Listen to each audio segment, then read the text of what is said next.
Hi, I'm Ken Sherman, Senior Managing Editor here at CNET. Today we're taking a first look at the Motorola Droid Razr HD. Now this device came out with the Droid Razr Max HD at the same time. The devices are very similar, except of course the Max, like the original Razr Max, has a much bigger battery, so it means it lasts much longer. But overall, I do like the design a lot. It is a little heavy, but it has a really nice, solid, and sturdy feel in the hand. So it is a 4.7-inch display, so it's going to be a little larger than you may be used to. Like I said, it's a little heavy, so you definitely notice it when you're carrying it around. It does have a Kevlar backing, so it is hopefully going to be strong if you drop it. At least that's what Motorola is promising. Also, there's Gorilla Glass covering the display, so you should be protected there as well. Now I asked Motorola, okay, this is a Razr. What makes it a Razr? What makes a phone a Razr that goes back to the original Razr V3, of course, which is the original thin phone? They said a couple things. They said thin design, well, it certainly has that. They said a lot of power. It does have that. It has a 1.5 gigahertz processor. That's dual core, has LTE, and it just brings something high-end to the table. And I think this phone, in both its design and its features, does do all of those things. Now the phone right now is ice cream sandwich. Now that's a little disappointing considering Jelly Bean has been out for a while. Motorola says we'll upgrade to Jelly Bean by the end of the year. That's not a long time to wait, but hopefully it will happen sooner rather than later.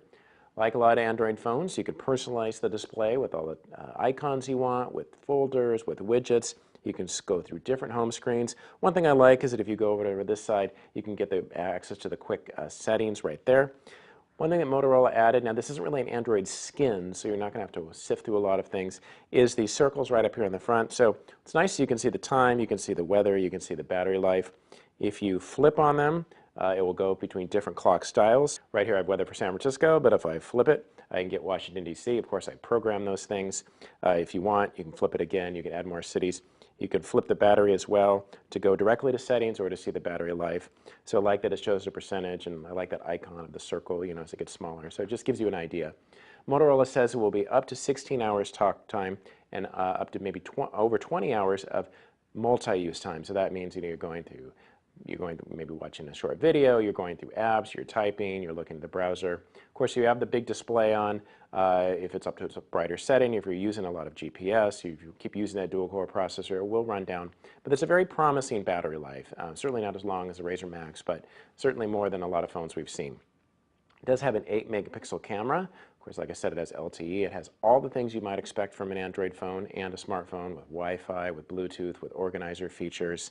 One thing that's interesting is the phone, of course, has a browser, but you'll see that it's labeled directly as Chrome. So it's not that it's something other kind of browser, just has some Chrome touches.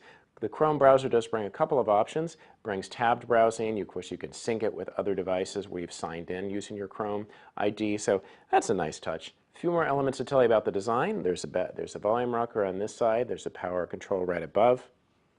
Over on this side, you'll see the micro USB port, so that's for data syncing and also for the charger. And below that is an HDMI out port. One thing that's important about this phone is the battery is not user removable, so you can't take it out, you can't swap it out if it goes bad, you will have to send it in. But the trade-off of not having to use a removable battery is just that little bit of a thinner design.